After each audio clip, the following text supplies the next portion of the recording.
It's more Oscar shame time for me. More just another film that that I watched that I've never seen before. That was nominated for Academy Awards. This one's a biggie. I've scooted by on some other streaming services with some films that were not nominated for a lot.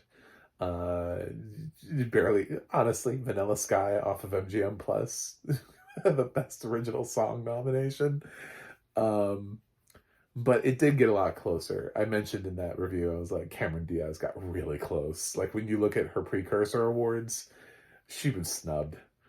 She hit all the precursors she needed to for that nomination, and she didn't get it. So um, it likely would have been nominated for it too. Probably should have been. So, but this one was nominated for 11 Academy Awards and won five.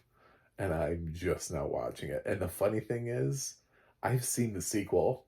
I've seen The Evening Star. This is Terms of Endearment. It's on Paramount Plus, sadly, without audio description. An 11-time Academy Award nominee. Um, a winner for Best Picture does not have audio description on Paramount Plus. It's probably why I really wanted to do it. Paramount Plus does have movies with audio description. And when I was going through the list and trying to figure out which one, because with a caveat, the only one being Vanilla Sky that I actually had seen before, but I just felt like maybe I should give it a second chance because I hated it the first time. And yeah, it got better the second time. I was in a different space. I was older. But I still don't love it. Um, every other film has been something that I've never seen. And even though I've seen The Evening Star, and even though I totally knew how this film ended, like I think everybody knows how Terms of Endearment ends. I'm not going to spoil it in this review if for some reason you don't. We won't talk about the end, but it's a film that's always been talked about. It's always been around. It's one of those films that just feels like, how have you not seen this? I'm like, I don't know, I just haven't. I like James L. Brooks and the stuff that he makes and produces, um, including the stuff that he's he's still doing this year. Um, but yeah, and obviously he works well with Jack Nicholson as being a performer. But this film won Best Picture. It won Best Director for James L. Brooks. It won Best Actress for Shirley MacLaine, Best Supporting Actor for Jack Nicholson, and James L. Brooks won for Best Adapted Screenplay, adapting a novel from Larry McMurtry. By Larry McMurtry.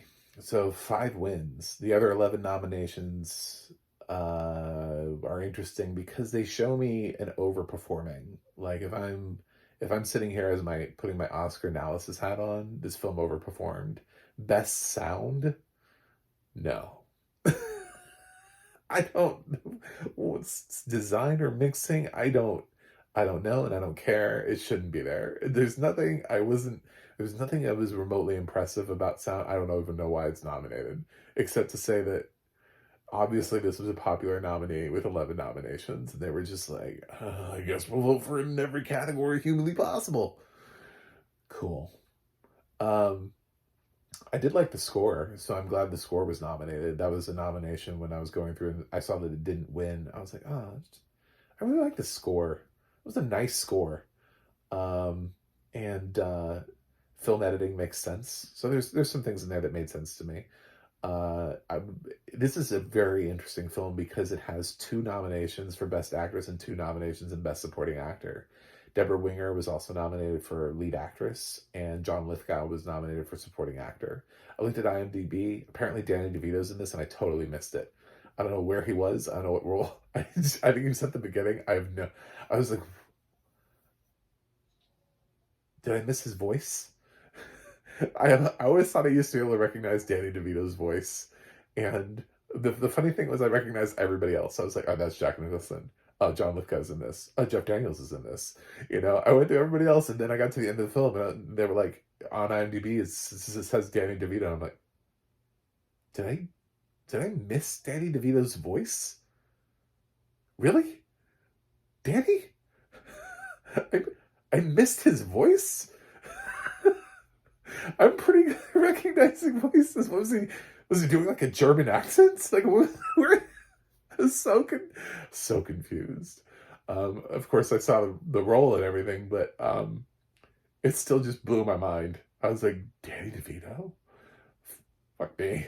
Anyway, it's not what you're thinking about in the film. Even Shirley MacLaine to me doesn't sound.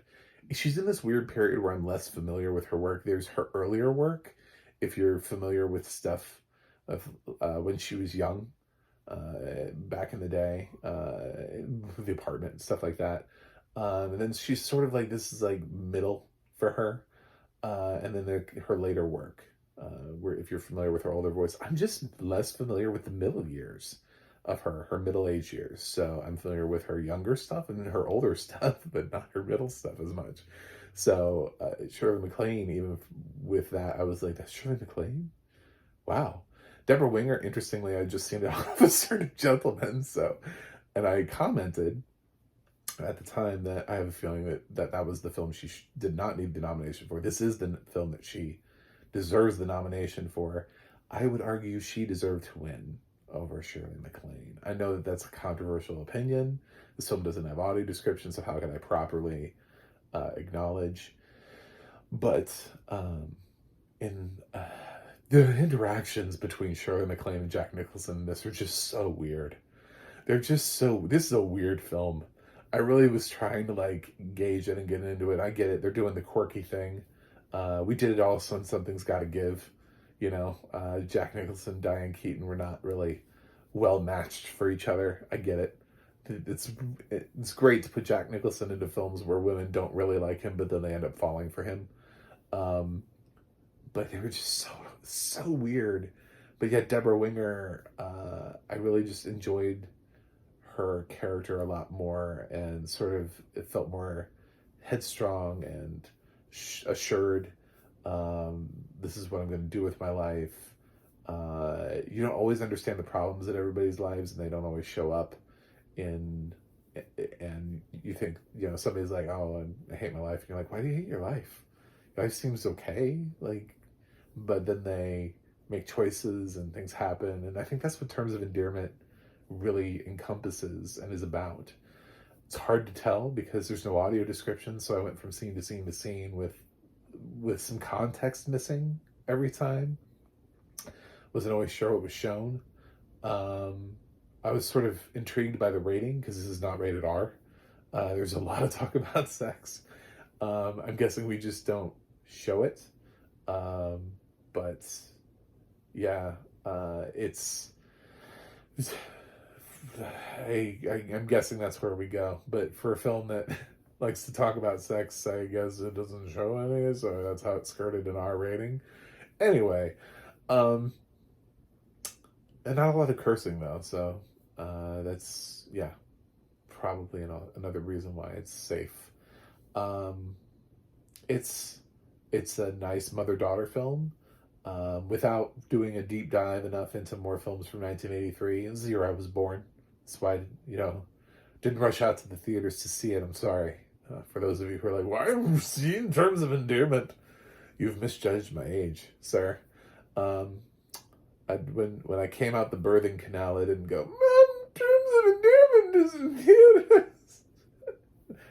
People are going to make fun of me if I don't see it.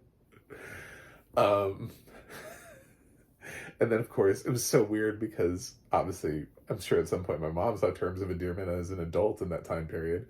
So she took me to see The Evening Star, and me being a film lover already at that time, I was just pretty much down for any film, anytime, anywhere.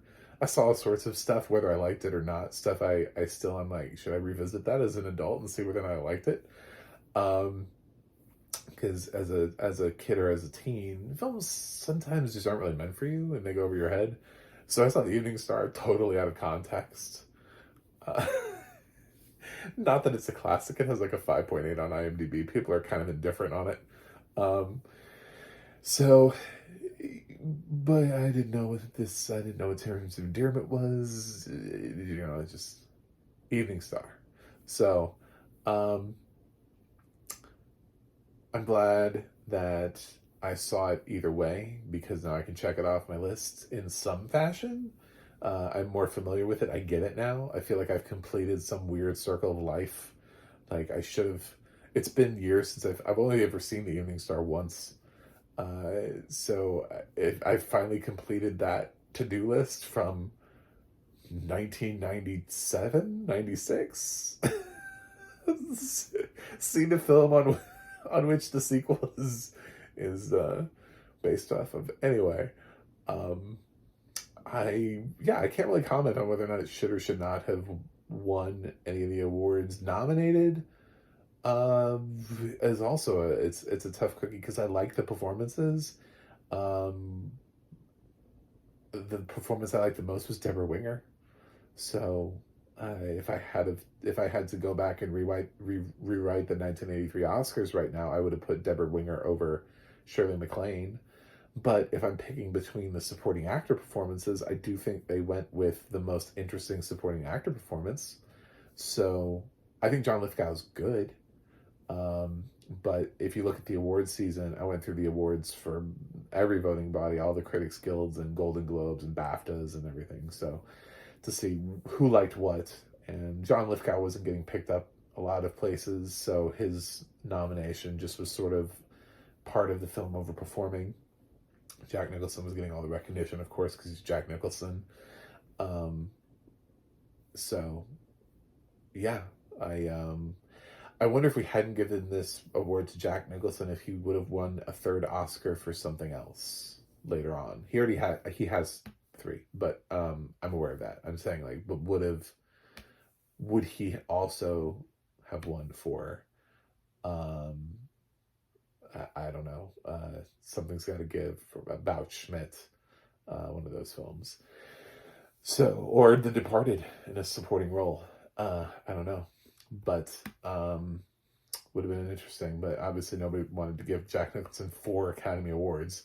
So that would anyway, yeah. It's a good film.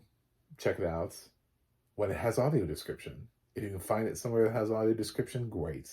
If you can't, I don't know that we don't necessarily need to, you know, I'm not going to tell you to run out and immediately try to find Terms of Endearment at your local library or Paramount Plus or on demand or whatever. It's from 1983. You've made a life choice to either see it or not see it at this point. Um, as far as the audio description, it's Best Picture winner. I know it's hard to determine whether or not films should have audio description, but there's something about historical merit, and I would say Best Picture winners are the answer to historical merit. If this film also, I don't know if it is, I'm going to guess it's old enough, it could be. If this film is on the National Film Registry, that would be another indication of we should audio describe it. Um, so, and then make sure that it actually has, I'm going to presume this has an audio description track that just didn't travel. I'd be surprised if it didn't at this point because of kind of things that I've mentioned. It's 11 Academy Award nominations, Best Picture winner. Probably is on the National Film Registry. If not, it will be. So it's one of the things that the online film critics circle, because it didn't exist in 1983, went back and went ahead and gave an award so they could put it in their Hall of Fame. So if they felt the need to do that in, I believe, 2017 was the year that they did that.